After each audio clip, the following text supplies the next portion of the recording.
Hi there, I'm Paul Deis, and I want to welcome you to Paso Robles, California, to my layout. One of my earliest childhood memories is my dad's Lionel trains that he set up for Christmas in the basement bedroom I shared with my two brothers. He usually set it up in October, maybe took it down in July or August every year. So my first beginning was playing with Lionel trains, and did that for a long time. And then when I was in my early teens, I had my first job, and I bought my nephew an N-scale Aurora train set for Christmas, and I set it up on the dining room table to make sure it worked. And then I went back and bought him something else for Christmas, and I had my first trains that were mine. When I was in the service, I took the N-scale with me to each of my duty stations because it was small and I could build stuff and not get in trouble for taking up too much space, till I moved to California. Then I met a group of modelers in San Luis Obispo that were all in an HO modular club, the SLO MRC. And they were all in HO, and I had N. So I decided to sell all my N scale and start doing HO. And from there, I joined a group that we mostly watched trains run. Then in the early 90s, I went to a convention up in San Rafael and got to go visit a guy named Jim Providenza's layout. And it was my first op session. I love operations. So I started thinking in my future layouts, they have to be designed for operations. Then I met some other people. I built a simple kit for a contest entry and back then, and a guy named Bill Scott took me aside after I won first place novice, of which, unfortunately, I was the only contestant. But Bill spent about a half hour with me going over that structure I had built and explaining how things could have been done better or made it look more realistic or ways to hide grain and things like that. And from that, I said, this is kind of fun. And I started building structures. I had a group of guys that we went to each other's house every Thursday night for over 20 years and worked on each other's layouts. And we all learned from each other's strengths and laughed at each other's mistakes and learned a lot as we went on through the years. Then another person that influenced me is one day I got to go visit this guy, Jim Vale. You may have heard his name before. He had a monthly column in the Narrow Gauge Shortline Gazette forever. And Jim was one of the early master model railroaders. And if you visited his layout, you could see more detail in any square foot of the layout than most people have on their entire layout. Well, that got me to the idea of having a story for your train and having a story for every scene and putting details there that maybe somebody wouldn't notice for the first 2 or 3 times they visited. And then one day they'd notice it. So Jim was an excellent mentor for me. And the other thing with Jim is he was one of the most skilled modelers I ever met, but you wouldn't know it from talking to him because all he wanted to do was share his love of the hobby and help you be a better modeler. That got me interested in the achievement program. The NMRA achievement program isn't about winning contests. It's about improving your modeling, and it's about helping others improve your modeling. And I've been working my way through the NMRA Achievement Program, a lot of it on building this layout we're going to take a look at today. And I'm now 1 passenger car away from MMR. So we're going to take a look at my railroad. I model the coastline from San Luis Obispo to San Miguel, California, and it's my representation. There are scenes I chose to model because they're scenes that you still see today. And then there's other scenes I did my best guess on what could have been there because I can't find photographic proof of what was there, or I can't find anyone who knew what the shape of that building was. Some of my main structures, there's wonderful pictures of the street side, but no pictures of the railroad side. So you have to say what's believable and what can I do there. So let's take a tour on my railroad.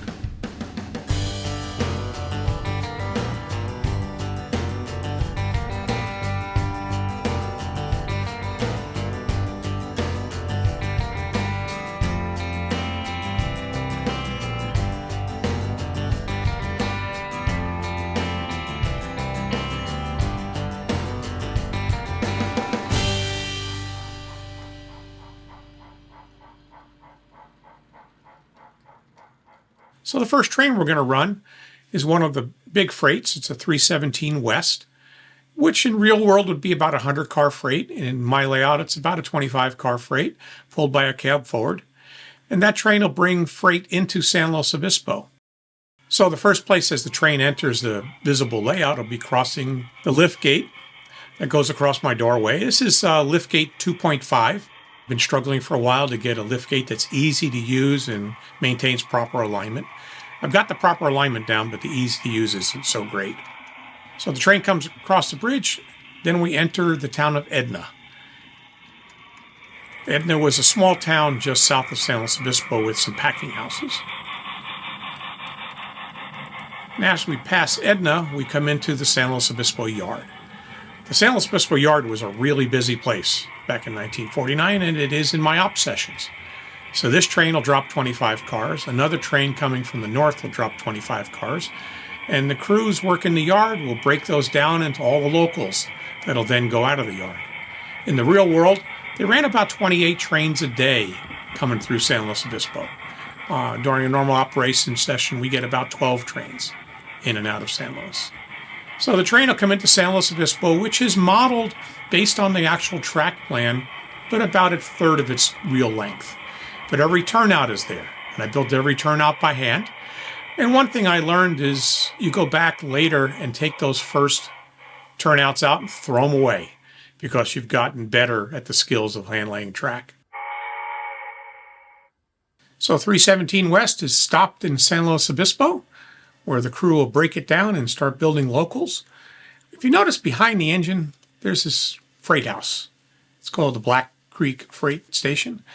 That's not what should be in that location. It should be the San Luis Obispo Museum, current building of the San Luis Freight House.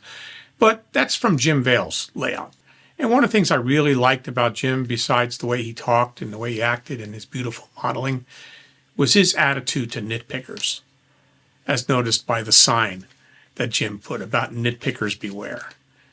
You figure a guy of his skill level, and that's his attitude. Well, that's my attitude too. So now we're going to take an extra that'll run from San Luis Obispo. We have orders all the way to Templeton, and we're going to take the siding in Templeton. We'll be meeting another train.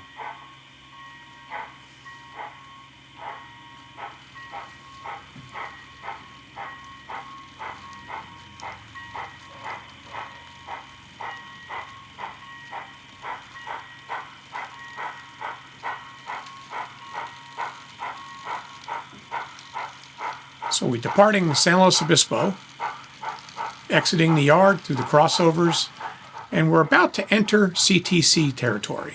That's centralized traffic control, which they installed. One of the first places on the SP was on Cuesta grade in San Luis Obispo to help get all the freight over the mountain during the war effort. So we're installing CTC on my layout, but we're not done yet. We're still working on the programming for all the signals. So you'll notice all the signals on my railroad are either going to be yellow or red, but we're going to ignore them and keep running anyway. So we'll enter CTC here as we cross the Center Creek Bridge. Center Creek Bridge is a well-known bridge. It's the last link between Los Angeles and San Francisco on the coastline, and I've modeled it at about 1/3 of its actual length.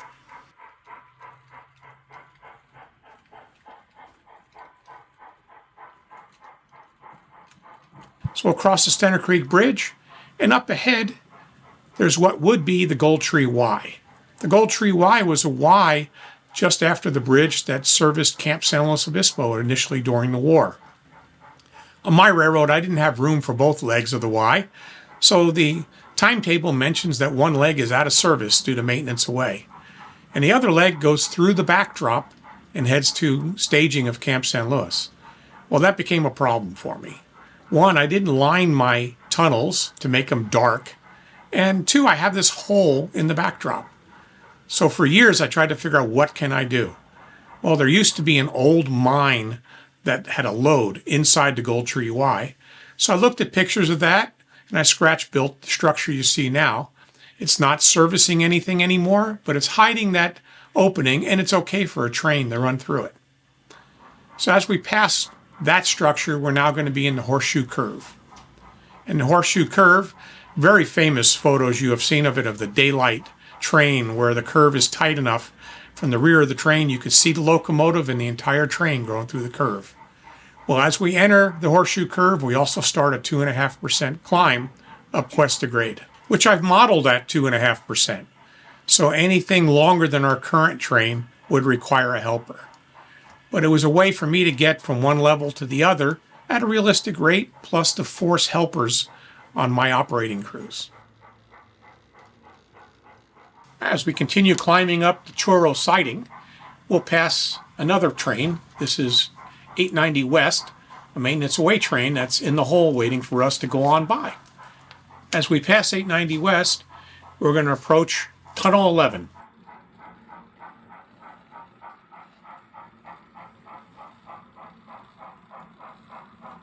And by the magic of model railroading, we'll be entering Tunnel 11 here and coming out 6 miles later at Tunnel 8.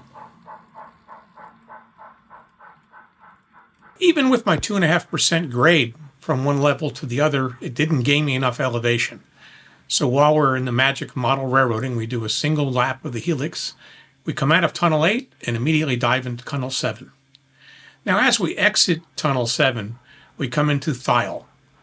Thiel was an important place. Between the mid-40s and the mid-50s, the Southern Pacific was enlarging the tunnels.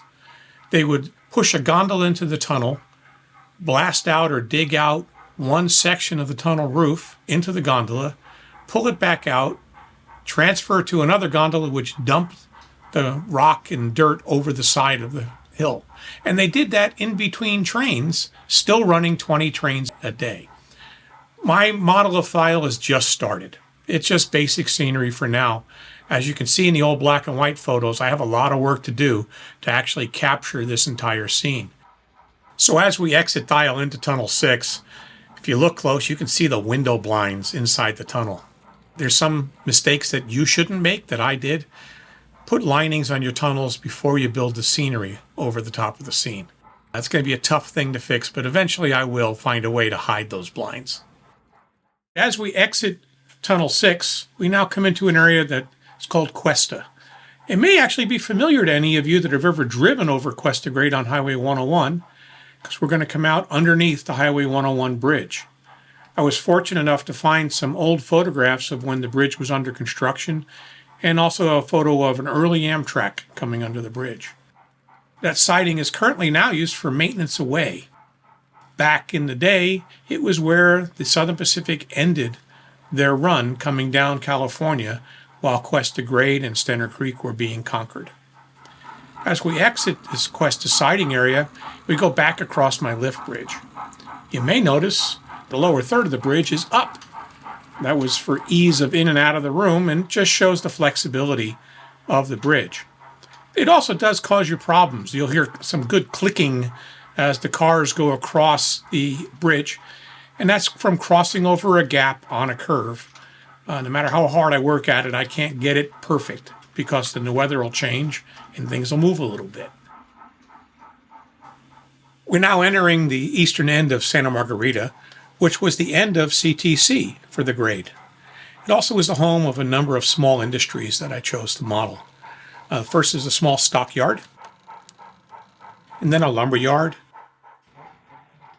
And then we had the feed and grain, which is an example of where I tried to add some to the story by detailing some of the interior of the building and lighting the building so that you can see there's something happening there. I went a little bit further with that at the next place, which is the station in Santa Margarita. I fully detailed the interior of that station, most of which you cannot see from the outside. But if people visiting look closely, they can see the station master's wife is opening the window on the second floor, and the floor is fully furnished. And on the ground floor, if they look in the windows, they can see the passengers waiting for the train. They can see freight inside of the freight door. And one thing I learned to recover from a problem is there's these really nice gooseneck lights outside the station. Well, one day I was showing somebody the layout and I touched one and the static discharge killed the LED. And I couldn't figure out how I'm going to replace that LED. So instead I put a ladder up against it as if it's waiting for someone to change the bulb. So here you can see a building under construction. Well, a long time ago in earlier life, I actually built homes. And so I wanted to have a building under construction, but it had to be correct for 1949. So thanks to the internet, I posted the question and somebody sent me the 1949 building code. So this building is built to the 1949 building code, but I forgot one item.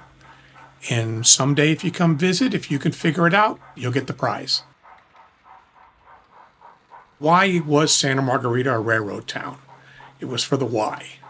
The Y was built there for returning the helpers that came up from San Luis Obispo up over the grade. The helpers would turn and help another train back in the other direction and back and forth, and therefore Margarita was a railroad town. One of the problems I had to deal with is the depth of this scene is about 6 feet. Well, what do I do when a train derails at the tail end of that Y? So I put a drop-down section in the San Luis yard and a lift-up section up here in Santa Margarita. My goal was to make it so that it's not obvious. So I designed the scenery involved that lift-up section so if you're standing out in the normal viewing place in the aisle, you don't see it. However, if you were to get into other places on the layout, you could see where there are seams. And I tried to hide those by carrying the scenery across the lift-out section, by hiding parts of it behind a fence, tearing up corrugated cardboard to make the freshly plowed field. And all those different things tend to misdirect your eye, and you don't see the lift-out section. Another scene as we left Santa Margarita where I needed to distract the eye was the window coverings. So I have wooden window blinds. How do I make those disappear to your eye? Well, I painted them as if they were part of the backdrop. And actually, I painted them as I painted the backdrop, so that the same color and the hillsides and clouds are carried right onto the window blinds, and they kind of disappear. And as we leave the scene of Santa Margarita, we do a little more model railroad magic, and we jump past the city and into an area called Ascension. And there was a small creek called the Ascension Creek and a truss bridge that went over the top of it. This is my model of the Ascension Truss Bridge.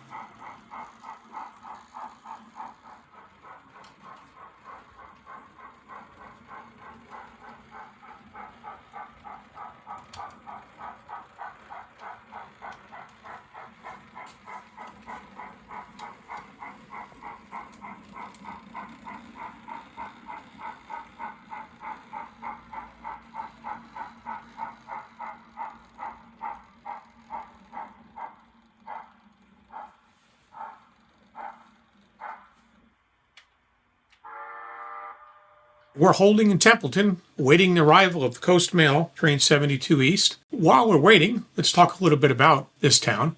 This is where I'm currently working on my structures and scenery. So I finished the stockyard in Templeton. That was a valuable resource to Templeton and to the whole Central Coast. It was the main place that people sent their stock to be shipped out to points east. Templeton also had a large lumber yard and an oil dealer. And then they had a flour warehouse. Well, what I try to show with the flour warehouse is I'm modeling 1949, just after the war. People are spending money again. So my decrepit old flour warehouse is currently being repainted. So there's a crew outside actually doing the painting. That backdrop is tapered there in relation to the track. So I had to build that structure kit bashed out of a Campbell kit so that it's wider at one end than the other. It was a fun challenge to do. And again, I put items on the interior plus the workers on the exterior, all to make it fun. Train 72 has now arrived in Templeton, and he went right on past the station, so he must not have had any work, just had to drop some mail. So he's going to head on through, and he'll be stopping in Santa Margarita. He'll probably take water there and head on down the mountain.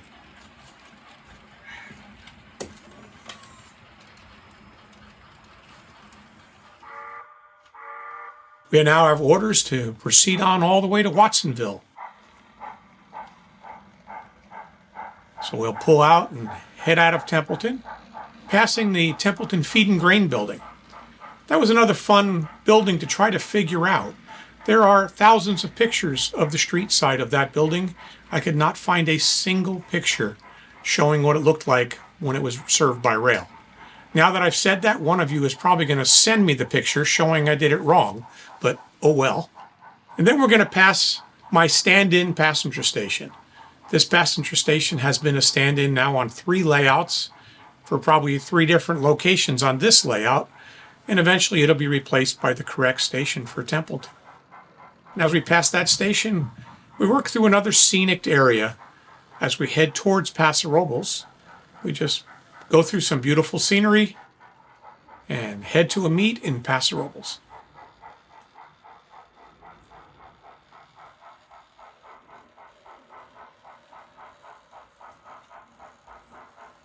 So as we start coming into Paso Robles, we find that extra 3296 East is holding on the siding for us to go on by.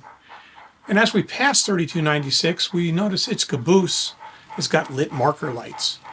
Well, that's another project of mine. I did some research on the internet and I designed the circuit so that on DCC power, I have flicker-free lighting. And if it hits a dead track, it'll stay lit for about 10 seconds. Got 2 cabooses done, a whole lot more to do.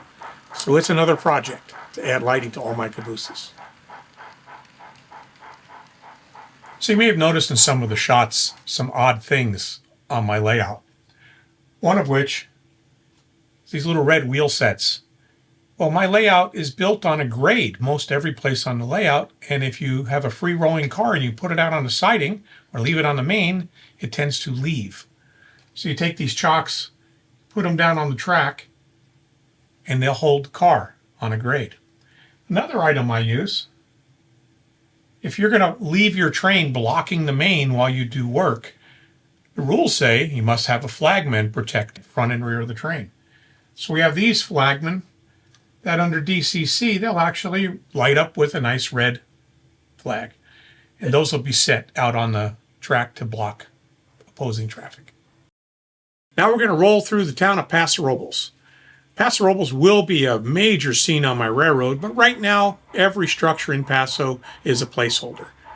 I have 3 very large structures to scratch build, 2 granaries and the almond processing building.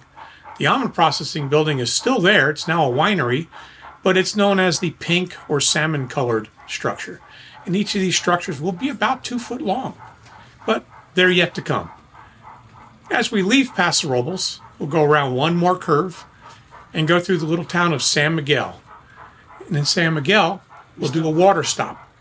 San Miguel's water stop is a water tower that I purchased and did some weathering on that comes with a sound and automatically lowers and fills the tank and raises back up.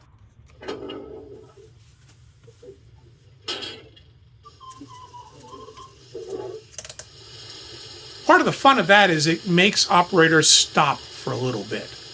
People get in a hurry and now they got to stop for about a minute to fill their water tank. Eventually I want to have all the water spouts on the railroad automated, but one so far.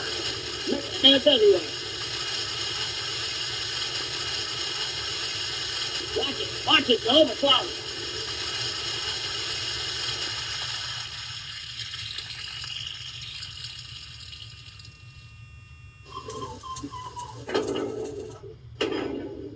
Let's move out.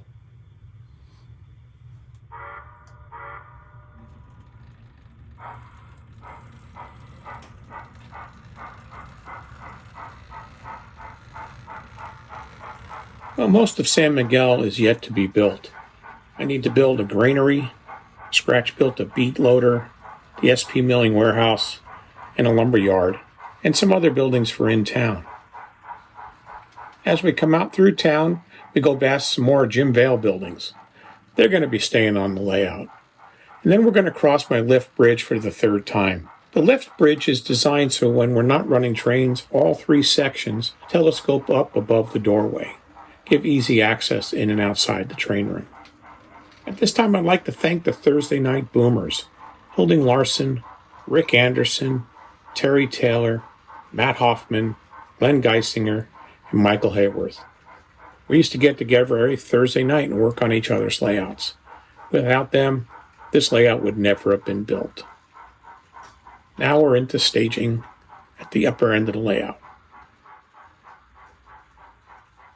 Well, that finishes our tour of the Santa Margarita Subdivision of the Southern Pacific Railroad coastline. I really enjoyed having the opportunity to show you my railroad.